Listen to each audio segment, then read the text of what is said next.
Being confident or going into games with confidence, is really born out of the hard work or the preparation that you do. But before that, I thought, I'm going because I want to play footy. I'm going to keep my career and livelihood. Ben Cousins was a player whose name once echoed across every AFL stadium in Australia. A man whose talent seemed almost untouchable, yet whose life became a cautionary tale of brilliance and downfall. On the field, he was unstoppable. A midfield powerhouse with an instinct for the ball, an eye for the perfect pass, and a courage that made him one of the most feared and respected players of his generation. Off the field, his story would unravel in ways few could have predicted, a mixture of personal demons, misjudgments, and public scrutiny that would shadow his extraordinary talent. This is the rise and fall of Ben Cousins. Benjamin Luke Cousins was born on June 30th, 1978 in Geelong, Victoria, but it was in Western Australia where his football journey truly began. Raised in a sporting family, his father Brian Cousins had played VFL footy, giving young Ben both the genetics and the environment to thrive. From a young age, he was a standout athlete, demonstrating not only natural skill, but an insatiable hunger for competition. I wasn't feeling a lot of what was going on. I was numb. He played junior football at the East Perth Football Club, impressing coaches with his poise, vision, and ability to read the play well beyond his years. It wasn't long before scouts recognized his talent, and in 1996, at the age of 17, Ben Cousins was drafted by the West Coast Eagles, with pick number 1 in the AFL National Draft, a moment that would mark the beginning of one of the most electrifying careers in modern AFL history. Cousins made his debut in 1996, a tall, gangly, and surprisingly explosive midfielder who quickly proved that he belonged at the elite level. From the outset, he demonstrated a combination of skills rarely seen in young players, the ability to win contested possessions, an uncanny reading of the play, and an instinctive ability to deliver under pressure.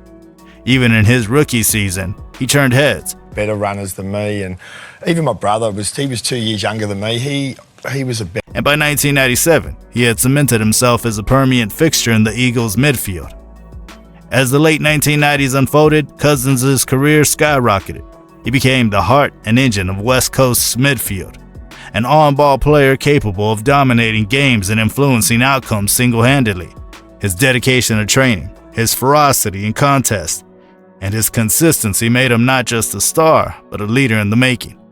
By 2001, at just 23 years old, he was appointed vice captain, a sign that the club recognized not only his skill, but his influence on teammates and the culture of the club.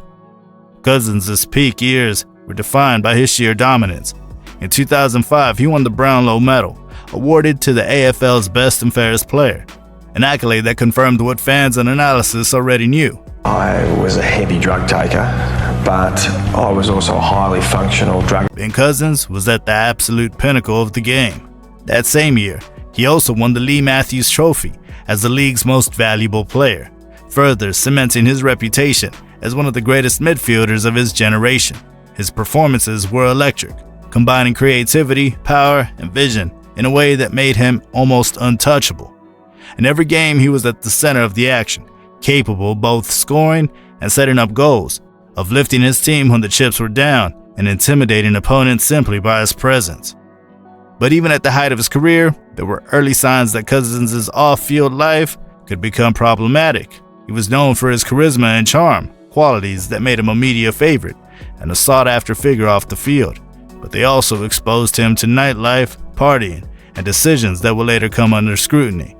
His status as one of the most talented and marketable players in the AFL meant that his life was always under the microscope. Or helps us better understand addiction, then it will have served its real purpose. Spotlight that would illuminate both triumphs and failings. By 2006, Cousins had reached an apex. He captained West Coast to a premiership, delivering a season of leadership and brilliance that fans would remember for decades. He led by example, never shying away from physical contest, always putting his body on the line and inspiring teammates with his work ethic and football intelligence. Yet, behind the accolades and heroics, his personal struggles were quietly brewing. Alcohol, drugs, and the pressures of fame began to intersect, setting the stage for what would become a series of increasingly publicized off-field controversies. In In 2007, the first major crack in Cousins' career began to appear. He was involved in multiple incidents that brought negative attention, including suspensions for breaches of AFL's conduct policies.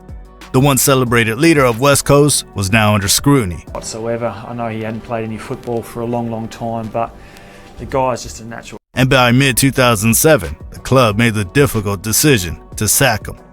The AFL imposed a 12-month suspension, a severe blow for a player at the height of his career. It was a stark reminder that talent alone could not insulate a person from the consequences of personal choices. Despite this setback, Cousins attempted a comeback. In 2009, he signed with the Richmond Tigers, hoping for a fresh start and a chance to resurrect his career. On the field, he still possessed the skill, vision, and courage that made him a legend. He could still dominate games, take contested marks that seemed impossible, and inspire teammates with his football intelligence. But the off-field issues continued to follow him. Media attention, scrutiny, and the pressures of rebuilding his reputation created an environment where mistakes had immediate and public consequences. I was having the time of my life. I had no awareness of really what was going on. In 2010, after just 2 seasons at Richmond, Cousins was delisted. The AFL chapter of his career was over, leaving a legacy that was simultaneously remarkable and tragic. A player whose on-field brilliance could have cemented him as one of the all-time greats, but whose off-field behavior overshadowed his achievements. For many fans, it was heartbreaking. For the league, it was a cautionary tale about the fragility of elite careers. Life after football proved equally turbulent. Cousins faced multiple legal challenges, including arrests related to drug possessions, breaches of restraining orders, and other incidents that kept him in the public eye for all the wrong reasons. His name became synonymous with off-field controversy, and the narrative shifted from his footballing genius to his personal struggles. Yet, even in the darkest moments, Cousins demonstrated resilience. He attempted to rebuild his life through media work, appearing on radio and television, and even participating in Dancing with the Stars. My drug use in some respects was in control, but the level of it was out of control. Showing a willingness to engage with the public and reinvent himself in new ways. Despite the setbacks, there were glimpses of redemption. Cousins worked on addressing his personal challenges, speaking openly about his battles with addiction and the pressures of fame. He became a cautionary figure, but also a symbol of human vulnerability, illustrating that even the most talented individuals are not immune to the consequences of their choices. Throughout it all, the football community never entirely forgot the player he once was. Cousins' impact on the AFL remains undeniable. He was a 6-time All-Australian, a Brownlow Medalist, a premiership captain, and a midfielder whose skill and courage defined an era. His on-field performances, particularly during the mid-2000s, to play well because the scrutiny was on me, it was so important that I stood up, were among the most memorable in AFL history. And for fans who watched him at his peak, those moments remain unforgettable. The rise and fall of Ben Cousins also sparked broader conversations about player welfare, support systems, and the pressures that come with professional sport. His story prompted the AFL and its clubs to examine how they support elite athletes, particularly when it comes to mental health, substance abuse, and off-field guidance. Cousins' experiences became a case study in both the potential and the peril of sporting fame, demonstrating that talent must be paired with responsibility and support to ensure a sustainable career. By the mid-2010s, Cousins had largely withdrawn from the public eye, focusing on personal recovery and reflecting on the lessons of his life and career. Interviews and media appearances painted a picture of a man who understood the gravity of his past mistakes, who acknowledged the people he had let down, and who sought to move forward in a constructive way. While he could never undo the missteps of his career, taking real safety measures about staying out of the headlines, he could offer insights into the human side of professional sport, the pressures, the temptations, and the reality that even the brightest stars can fall. As of 2025, Ben Cousins remains a figure of intrigue in Australian sport. He is remembered not only for his extraordinary talent and the thrilling moments he provided on the football field, but also for the cautionary tale his life represents. His story is complex, blending triumph and tragedy, genius and folly, brilliance and misjudgment. For fans, it's a reminder of what makes sport compelling, the human stories behind the game, where glory and despair often exist side by side. Cousins' legacy in the AFL is multifaceted. On one hand, he is celebrated for his footballing achievements, his courage, leadership, and the moments of magic that inspired teammates and fans alike. On the other hand, his life story serves as a warning about the fragility of elite success and the consequences of personal choices. Were important to us physically, but also from a mental point of view. They go, right, I've done that, and now. It's a legacy that encompasses both brilliance and caution, demonstrating that the rise and fall of a player is never just about the game itself, but also about the human being behind the athlete. Ben Cousins' story, like all great sporting sagas, is a mixture of awe-inspiring talent and profound human vulnerability. It shows that even the most gifted athletes are not immune to mistakes, and that the pressures of fame can magnify personal struggles in ways that are difficult to navigate. Yet, it also highlights resilience, the ability to confront mistakes, seek redemption, and continue to engage with life beyond the field. In the end, Cousins' journey is emblematic of the highs and lows of professional sport. It's a story that captivates, instructs, and resonates because it is deeply human.